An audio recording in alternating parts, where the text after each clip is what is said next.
Anda berlima ini terancam untuk nggak lanjut. Kenapa? Anda lihat tuh, paham, piawai persona ya.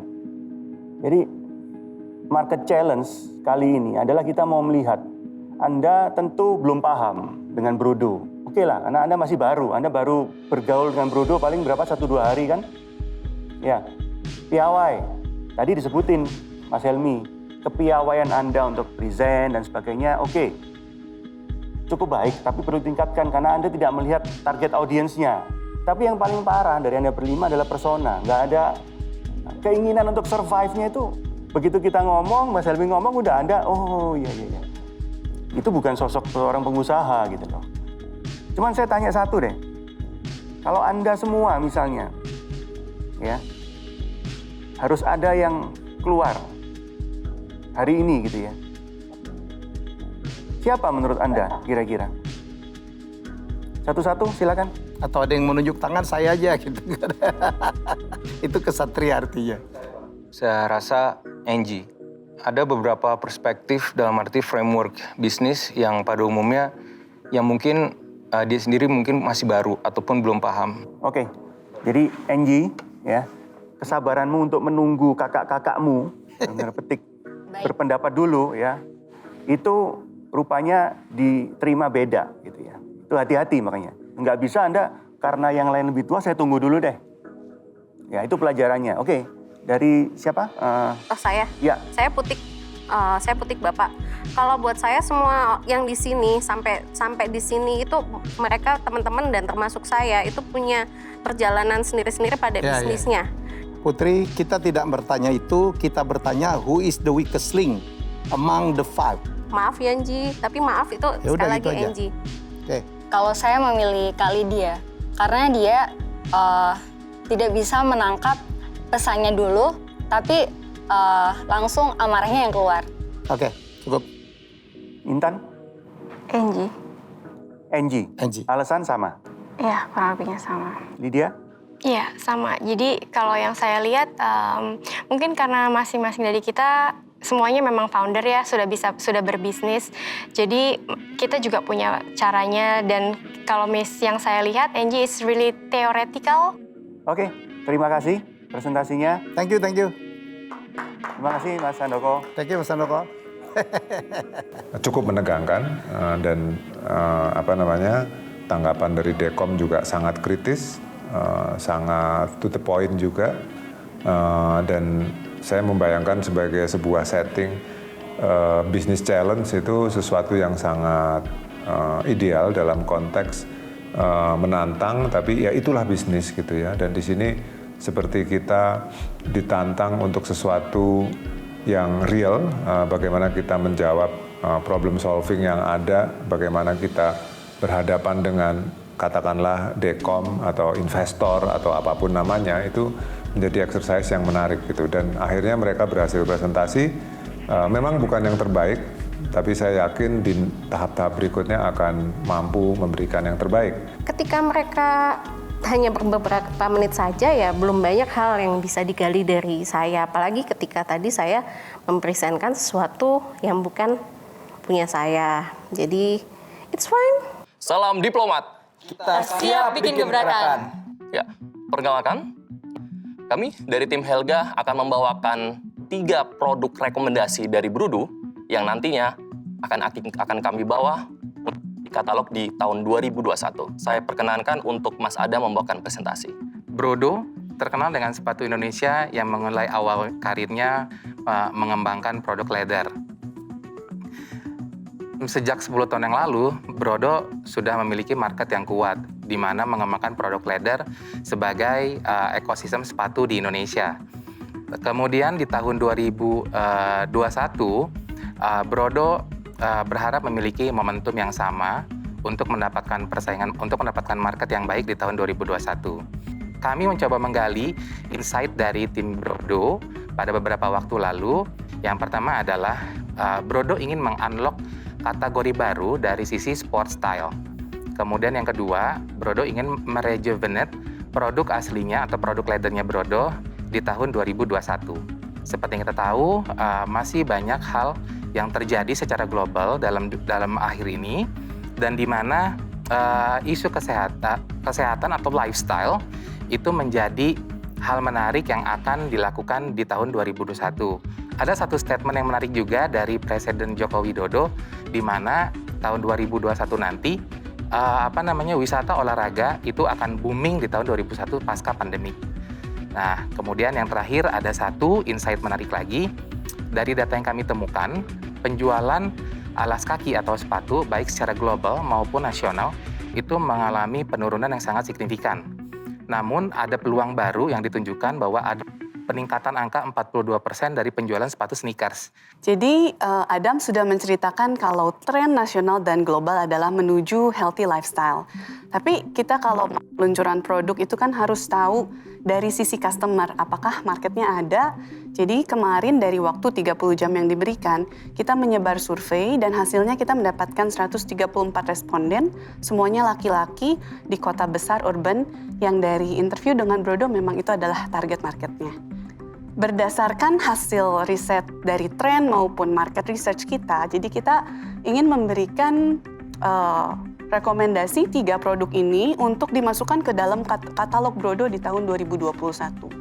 2 sepatu yang pertama adalah sport style, dan yang kedua adalah sepatu vulcanized shoe, dan yang ketiga ini, yang kulit ini adalah sepatu klasik Brodo. Jadi dari 3 rekomendasi produk ini, kami menjawab satu kebutuhan Brodo yang ingin men-unlock kategori baru yaitu sport style, dan yang kedua, sepatu leathernya merejuvenate loyal customer yang memang marketnya adalah gentleman, sepatu leather. Dari ketiga ini pun, kami tetap mengingat value Brodo bahwa form follows function. Oke, terima kasih Helga, terima kasih. Timnya sudah present dengan cukup baik menurut saya ya. Artinya cukup sistematis, ya, cukup runut. Cuman ada 2 orang yang belum dengar suaranya nih. Ya, siapa? Hendy ya, sama Ayu ya. Ya, saya pengen denger dong suaranya dua orang ini. Ya, Hendy dulu mungkin ya. Ya, ceritakan bagaimana proses Anda berproses ya dalam menentukan cara kerja ya. Setelah pemilihan ketua, kita dikasih 10 macam sepatu dan kita diminta saran untuk 3 yang di-offer untuk unlock di 2021. Dedi meminta kita untuk memetakan Brodo dengan cara The Grid yang sudah kita pelajari. Kebetulan masing-masing punya specialize sendiri. Saya sendiri mendapati satu grid yaitu customer base yang saya pelajari, saya coba gali dari Brodo. Tolong ceritakan ya, kekuatan tim dan kelemahan tim. Kelebihannya menurut saya adalah balance. Jadi kita pasti ada yang dominan, ada yang tidak dominan. Dan saya merasa di sini bisa memberikan suatu space yang bisa memberikan saya untuk ruang berbicara dan memberikan saya pola pikir dan memberikan saya sudut pandang seperti itu. Menurut saya kelemahannya karena terlalu dewasa dan terlalu kekeluargaan. Jadi untuk brainstorming cukup panjang, jadi untuk menggali-gali banyak sisi itu mungkin kurang. Omongannya kalau nggak salah yang diambil kan omongan bahwa sekarang larinya kepada healthy mental health awareness, pada gaya hidup sehat gitu ya. Akan tetapi bukan hanya gaya hidup sehat, karena saya lihat sneakers menjadi tren. Pingin lihat secara garis besarnya mengenai Brodo itu sendiri, gitu, sehingga Anda memilih 3 itu. Big picture-nya bagaimana sih? Dari riset yang kami lakukan, 134 responden, kami temukan data bahwasanya 90% responden yang kami interview, kami tanyakan, itu mereka tahu produk Brodo, Mas Hamzah. Tapi hanya 10% yang dia punya produk Brodo. Ketika 90% tahu, 10% 10% memiliki, Bu. 90% dia tahu produk Brodo. Tapi 90% yang tahu produk Brodo itu adalah orang-orang yang tahu Brodo identik dengan sepatu kulit, bahan leather. Tapi ketika Brudo punya target di 2021 untuk meng-unlock kategori baru di bidang sport shoes, itu saya rasa adalah suatu peluang yang luar biasa untuk disambut. Ini 90% ini angka yang besar sekali. Yang orang itu nggak tahu produk Brudo dan dia punya concern tinggi di bidang sport shoes, itu bisa ditarget. Ini keren juga sih, nggak semuanya perlu ngomong, ya. Cuman yang dipilih tuh, sorry ya, kenapa Adam di depan gitu? Kenapa? Karena Adam bagus, cuman no energi gitu, nggak ada pumpingnya gitu. Saya pengen nguap-nguap tuh, bagus ngomongnya, cuman nggak menarik gitu, nggak ada faktor wow-nya gitu, ya. Kalau investor udah atau shark-nya udah nguap-nguap, lu mau ngomong apa aja itu udah lewat. Ya, komunikasi is not only but content, tetapi delivery. Delivery-nya menurut saya sih, saya lebih milih handy itu, ada sesuatu gitu. Jadi melakukan pitching kayak gini tuh, it's like a storytelling. Gue punya ide keren banget nih. Gue disuruh oleh Brudo dan gue pilih 3, lu keren nih. Ya kenapa kita milihnya, alasannya gini-gini. Kita udah research, itu keren tuh, enak nih. Boring tuh enggak? Ya jadi semoga ini menjadi catatan. Tadi Arlin juga ya agak sedikit lebih ada energinya. Saya nggak ngomong tentang kontennya bagus, tapi delivery-nya yang saya kritik. Saya senang tadi waktu Arlin ngomong, kelihatan sepatunya pakai casual semua. Itu involve di audience, itu keren. Itu elemen yang penting yang membuat orang nggak ngantuk. Ya jadi kalau saya lebih melihat, karena ini adalah kemampuan Anda menangkap message dari klien, dan yang saya lihat sekarang adalah bagaimana Anda melakukan delivery-nya, ya, dan juga melihat deck-nya, itu komentar saya. Ya, thank you. Terima kasih tim Helga. Silakan Anda meninggalkan ruangan. Tadi tuh kayak Adam tuh bagus banget pas rehearsal. Cuma dia kayaknya tadi nervous, jadi ngomongnya jadi pelan dan kurang energi gitu. Jadi dan itu tadi juga di call out gitu sama Dekom. Jadi tadi ya dibilang kecewa sih enggak, cuma kayak memang rehearsal lebih bagus daripada pas dia actually tampil. Saya rasa hari ini tim Helga sudah mempersiapkan pitching dengan sangat baik. Setiap anggota kelompok sudah memenuhi porsinya masing-masing. Pada saat kita presentasi ke Dewan Komisioner, kita melihat tidak terlalu banyak notes, terutama dari Mas Hamzah, desainernya Brudo. Itu adalah menurut kami ketika kita keluar ruangan adalah poin plus buat kami. Ya, kalau yang menurut saya yang terbaik, jelas lah. Yang jelas lah, terbaik. Sebetulnya kalau yang terjelek ini, yang tadi kedua juga kurang loh mestinya. Tadi banyak catatan yang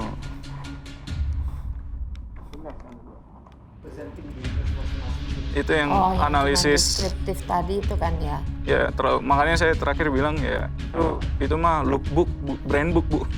Too much quote. Itu yang subjektif. Aku sebagai mentor bangga banget dengan cara kelompokku untuk presentasi, cara mereka menyampaikan poinnya. Lalu kita menunggu giliran semua kelompok selesai, lalu kita menunggu untuk keputusan dari Dewan Komisioner.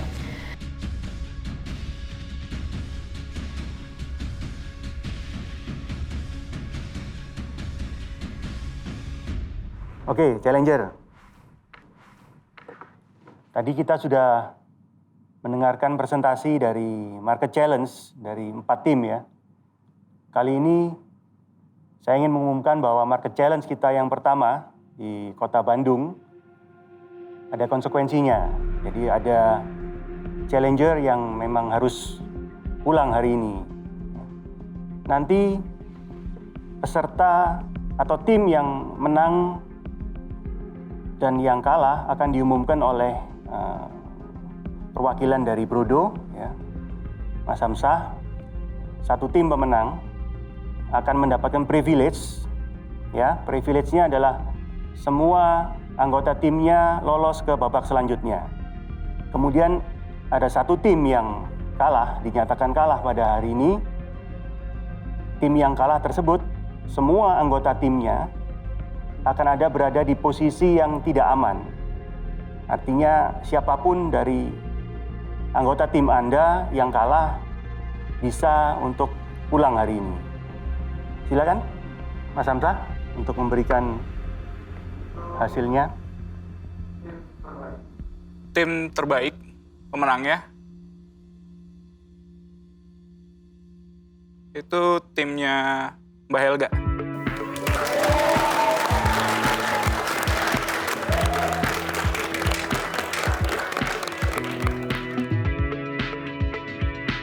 Ya, selamat buat tim Helga. Silakan Mas Hamzah memberikan apresiasinya juga sekaligus.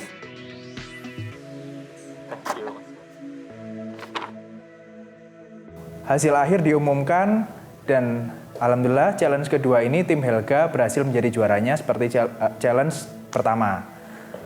Kita sangat senang karena kita langsung diberi hadiah oleh Mas Hamzah berupa sepatu Brodo.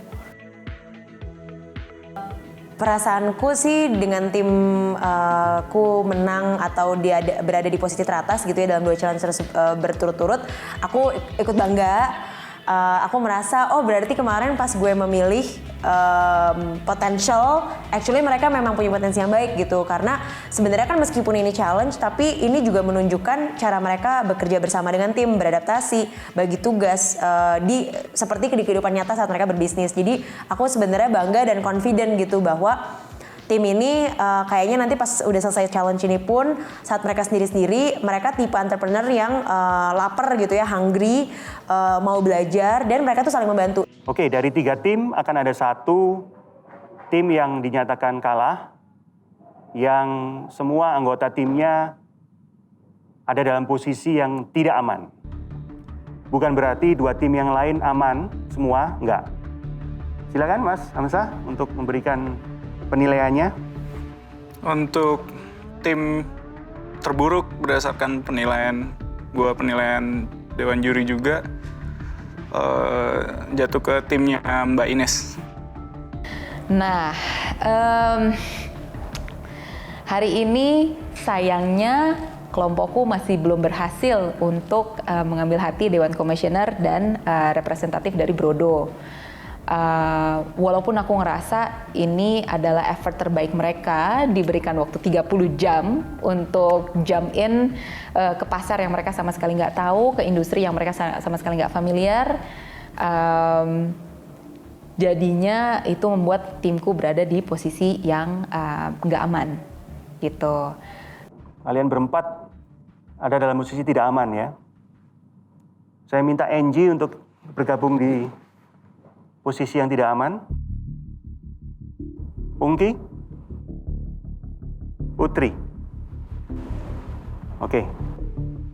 Ya, selamat buat kalian bertujuh yang ada di posisi aman. Anda lolos hari ini.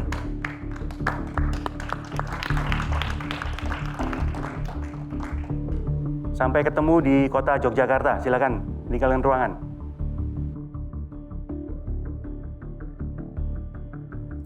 Yang saya sebut, tolong maju ke depan dengan melepaskan medalinya, digenggam di tangan kanan ya. Pungki dan Flo.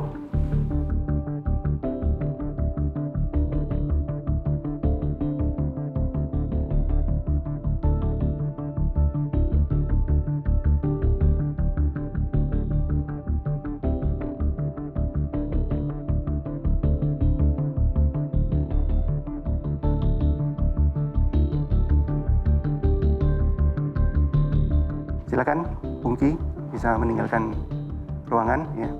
Anda silakan di posisi sebelah sana ya. Mei, Erdi dan Engku silakan. Kalian bertiga.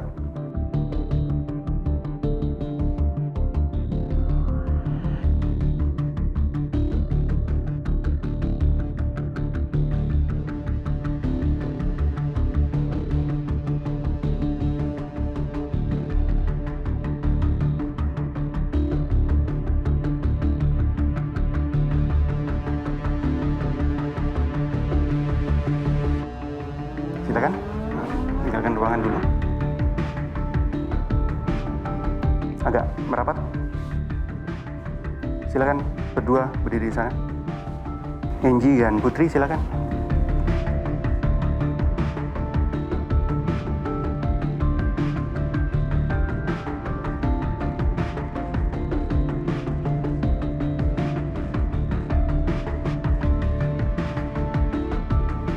Sebentar.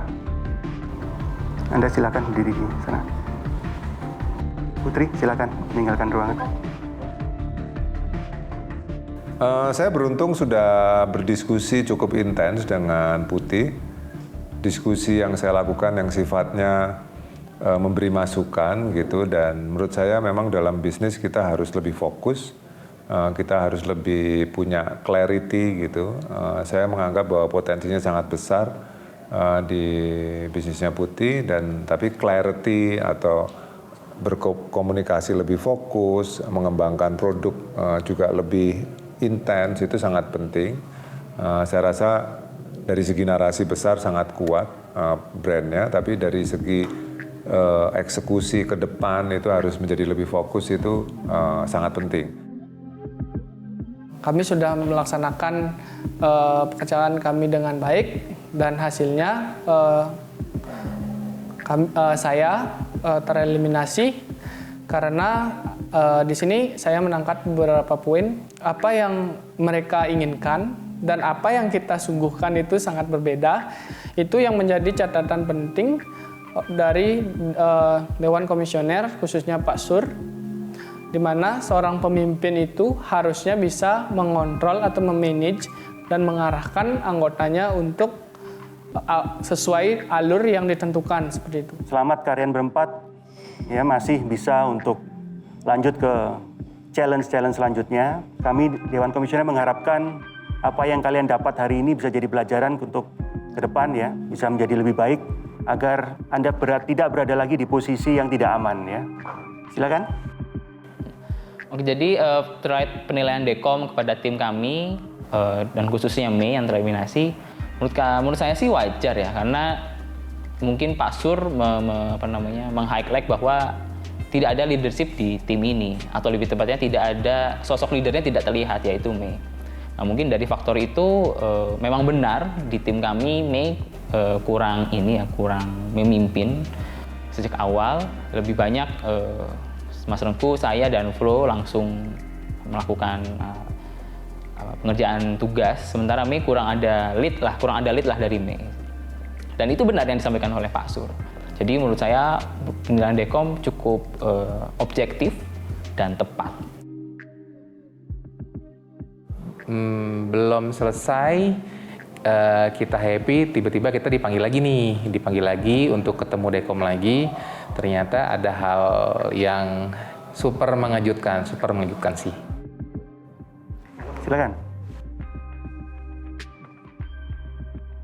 Jadi akan ada satu anggota tim di sini yang akan mendapatkan, ya buat saya privilege ya. Buat saya privilege bahwa satu anggota tim yang akan dipilih nanti akan pindah ke mentor yang lain. Tambahan dari saya, orang sukses itu adalah seseorang yang punya karakter, dia bisa menjadi seorang team player yang baik. Ya, tim ini yang diasuh oleh Coach Helga membuktikan Anda dipilih itu karena timnya bagus banget tuh. Ya, oleh karena itu satu diminta untuk pindah ke tim yang paling lemah, yang diharapkan untuk Anda bisa memberikan influence atau pengaruh agar bisa menjadi sebuah tim yang solid ya. Silakan tulis ya, siapa kira-kira yang akan Anda utus ya untuk membantu timnya Ines. Ya, boleh tulis nama sendiri dong Pak? Boleh. Ya, boleh. Anda boleh nulis nama Anda sendiri, hanya satu nama ya. Oh, saya mau pindah aja. Oke, silakan. Mengejutkan sekali, kita dipanggil kembali untuk masuk ke ruangan. Kita disuruh berdiri jejer 5 orang. Dia meminta kita untuk menuliskan masing-masing nama, rekomendasi nama yang harus pindah ke timnya Mbak Ines. Satu-satu mulai Dedi, saya, Ayu, Arlin, dan akhirnya Mas Adam menuliskan sebuah nama. Oke, coba buka satu-satu. Saya mulai dengan ladies first ya. Ayu dulu deh. Buka. Tunjukkan di depan kamera.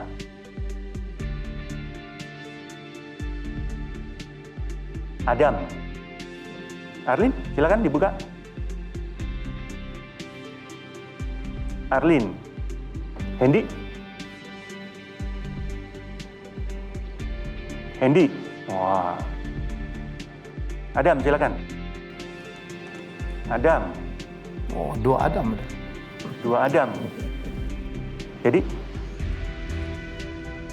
Adam.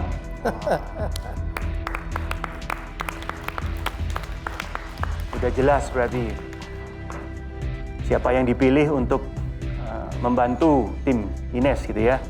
Oke, terima kasih. Sekali lagi selamat buat kalian berlima. Yep. Thank you, Helga. Silakan meninggalkan ruangan.